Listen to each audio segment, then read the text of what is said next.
سلام زبانموزان، در این درس انگلیسی من با شما کلمه، عباره و جمله های می‌آموزم که این جمله و این کلمه ها را شما در دلخواه صحبت در زبان انگلیسی استفاده برده میتونید و به این جمله و به این کلمه ها شما در زبان انگلیسی خوب صحبت کردن نمیتونید.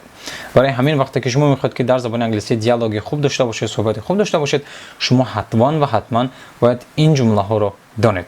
رفتیم.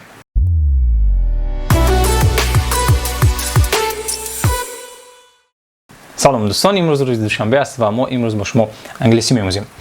اگر شما باری اول در اینجا و می‌خواهید که کلمه‌های سری استعمال گراماتیک زبان انگلیسی رو با فیلم و با موسیقی و با طور شوق‌آور آموزید، پس حتما به صفحه ما بنا شوید و این ویدیو رو لایک کنید برای دستگیری ما و ما آغاز می‌کنیم. جمله یکم: May I ask you a question? May I ask you a question? May I ask you a question? May I ask you a question در زبان ترکی ترجمه می‌شود من یک سوال دارم. ممکن است یک چیز پرسم یا اینکه من پرسیدنی من یک سوال دارم. یعنی شما این جمله رو استفاده می‌کنید وقتی می‌خواهید که دیالوگ رو سر کنید یا اینکه اون کس برعکس با شما صحبت رو سر کردنی است و از شما یک چیز پرسیدن است و میتونید بگید که May I ask you a question? و شما میتونید بگید Yes, sure, go ahead. البته چی سوال است؟ دوم: Did I get you right? Did I get you right? Did I get you right? Did I get it right? Did I get you right? وقتی که ما اون کس رو نمیفهمیم یا اینکه از فهمیش خود از فهموندن اون باره نداریم، ما میتونیم پرسیم که Did I get you right؟ یعنی من شما رو درست فهمیدم. Did I get you right؟ ترجمه میشود همچون درست فهمیدن یا اینکه درست درک کردن، یعنی من شما رو درست فهمیده ایستادم یا اینکه نه شما این گپ رو در نظر دارید یا اینکه یگون چیزی دیگر رو. و باز هم یک قاعده فونتیکی در اینجا وقتی که شما Did I get you right میگوید وقتی که حرفی T با حرفی Y بر میآیند آنها آوازی چ میدهند، یعنی get you نه بلکه get you. Did I get you right?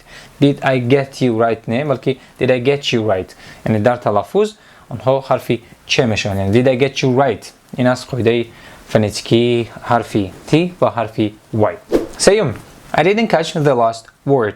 I didn't catch the last word. I didn't catch the last thing. من سخنی آخران شما رو نفهمیدم. من گپی آخران شما رو نفهمیدم. یعنی در آخر شما چی گفتید؟ I didn't catch the last word. چورم: I'm sorry, I didn't catch you. I'm sorry, I didn't catch you. ببخشید من شما رو نشنویدم. ببخشید من شما رو نفهمیدم. کلمه catch این قپیدن است و در اینجا این با معنای قپیدن یا که فهمیدن درک کردن آمده است. یعنی I didn't catch you. I'm sorry, I didn't catch you. یعنی ببخشید من شما رو درک نکردم، من شما رو نفهمیدم. و باز هم یک قاعده فونتیکی دیگر از این جمله، یعنی وقتی که شما میگویید که I'm sorry در اینجا تلفظ کمی دیگر میشد و در الهیدگی وقتی ما میگوییم که I am sorry این تلفظ دیگر است و وقتی که ما I رو با am در شکل کوتاهش مینویسیم و آپوستروف میگذاریم در این حالت تلفظ وای هم دیگر میشود و میشود I'm sorry. یعنی I'm sorry I didn't catch you. پنجم: وقتی که شما هم صحبت خود رو نمیفهمید یا اینکه گوش نمیکنید شما را اون کس خلال هستند، شما میتونید بگویید که Sorry I wasn't listening. Sorry I wasn't listening. Sorry, I wasn't listening. یعنی من گوش نکرده ایستاده بودم، من نفهمیدم، من گوش نمیکردم. یعنی شما یگون چیز دیگر گفتید. ششم: You were saying یعنی شما گپ زده ایستاده بودید. وقتی که شما با یگون کار دیگر مشغولید و هم صحبت شما گپ میزنید یا که یگون کس از شما یگون چیز میپرسد، شما میتونید بگویید که Sorry you were saying. یعنی شما یگون چیز گفتید، شما یگون چیز شما با من گپ زدید یا اینکه نه. یعنی Sorry you were saying. هفتم: وقتی که یگون چیز برای شما یگون خبری نو است، شما میتونید بگویید که It's new to me. It's new to me. This is new to me. یعنی این برای من نو است، این خبری نو است، این خبری که نوی نو است که من این رو تمام نمیدونستم، یعنی من این رو نمیدونستم، این خبری نو است. جمله دیگر: So that's where the trouble lies. That's where the trouble lies. That's where the trouble began. در زبان تاجیکی این رو ترجمه میکنن همچون انا گپ در کجاست. انا مشکلی در کجاست، انا گپ در کجاست.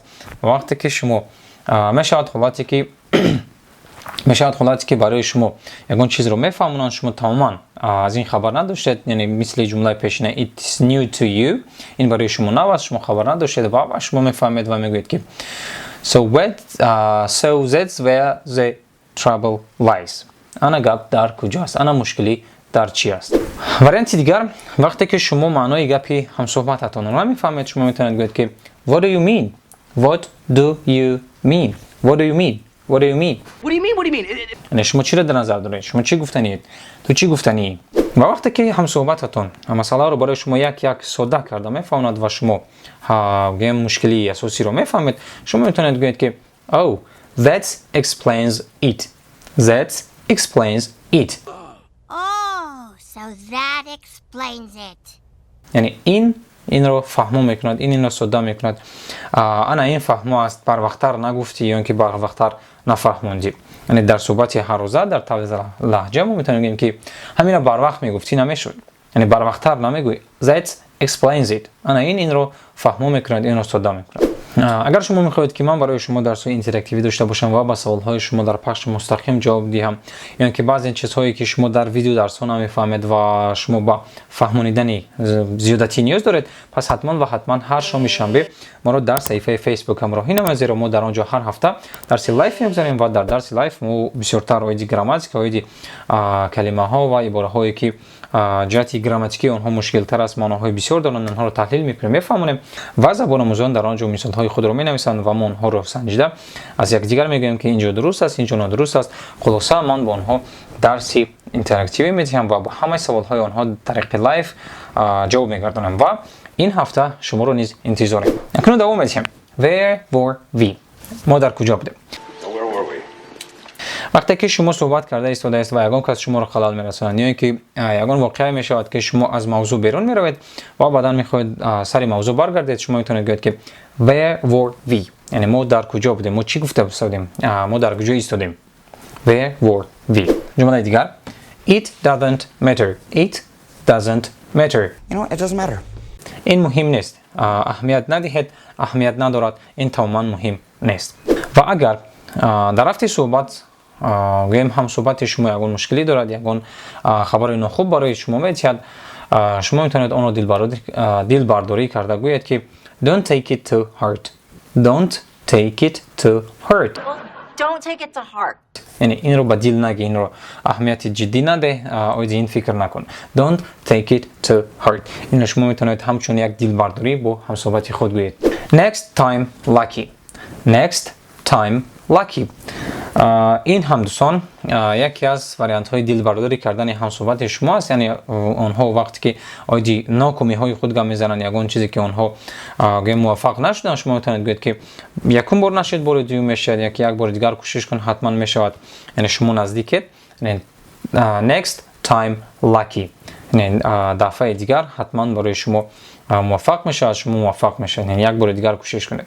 next time lucky. things happen. things happen. Things happen. چون این حادثه ها میشوند. این هم باز هم یک حالتی گویم دل برداری سبک است که شما میتونید با هم صحبت خود گویید.